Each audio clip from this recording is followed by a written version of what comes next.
இது வாழைக்காய் இப்படி பொரியல் பண்ணிட்டாங்க. சூப்பராக இருக்கும். ஒரு வெங்காயம் பெரிய வெங்காயம் அரிஞ்சு வச்சுருக்கேன். தேங்காய் திருவி போடணும். மஞ்சள் தூள், கடுகு வச்சு காஞ்ச மிளகாய் வெங்காயத்தை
வாழைக்காயை போடுறேன்.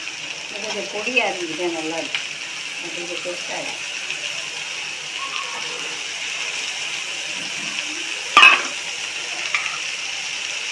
அது வேர்க்கட்டு மாதிரி தான் போட்டுக்கிட்டேன்.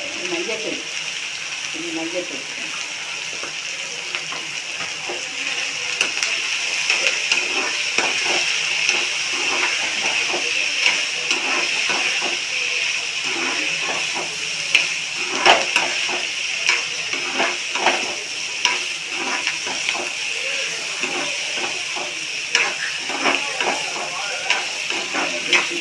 கொஞ்சம் நேரம் வேகட்டும்.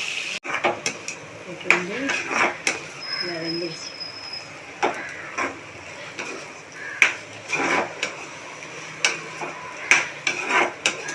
இப்போ கிண்டி போடணும். கொஞ்சம் நேரத்துக்கு கிண்டி விட்டால் சேர்த்து வேகும் வாழைக்காய். அப்புறம்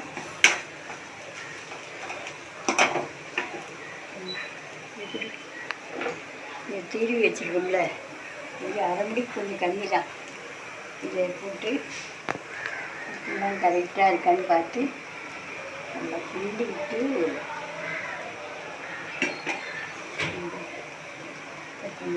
கொத்தமல்லி போட்டுக்கணும். நல்லா கிண்டி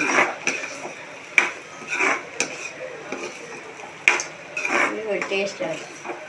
வாழைக்காய் பொரியல், தக்காளி ரசம். தக்காளி ரசம் எப்படி வைக்கணும்னா, கொஞ்சம் புளி ஊற போட்டுக்கணும்.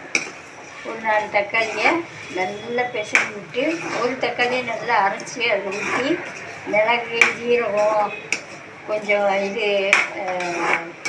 பூண்டு, அப்புறம் ஒரு 2 பச்சை மிளகா, இதெல்லாம் நல்லா மிக்சியில் போட்டு கொஞ்சம் 2 அரைச்சிட்டு அந்த எண்ணெயை ஊற்றி கொஞ்சம் எண்ணெயை ஊற்றி கடுகு, உளுந்தம்பருப்பு போட்டு காஞ்ச மிளகா, 2-3 வெந்தயம் போட்டுக்கோங்க, வாசமாக இருக்கும். பெருங்காயத்தூள் எல்லாம் போட்டு நல்லா கிண்டிக்கிட்டு அதை அரைச்சி வச்சுக்கோங்களா, அதையும் போட்டு கிண்டி அதை புளியோடு கரைச்சி வச்சுக்கோம். அதை இன்றைக்கி ஊற்றி ரசம் வந்து தாளிச்சிக்கோங்க. அந்த வாழைக்காய் பொரியலுக்கும் தக்காளி ரசத்துக்கும் ரொம்ப நல்லா இருக்கும்.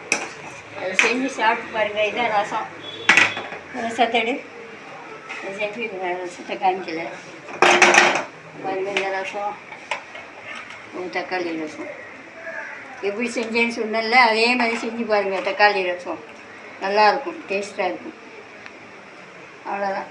இதை அப்படியே நல்லா கொஞ்சம் நல்லா இனிப்பு வெந்ததும் அப்படியே உப்பு பார்த்து கரெக்டாக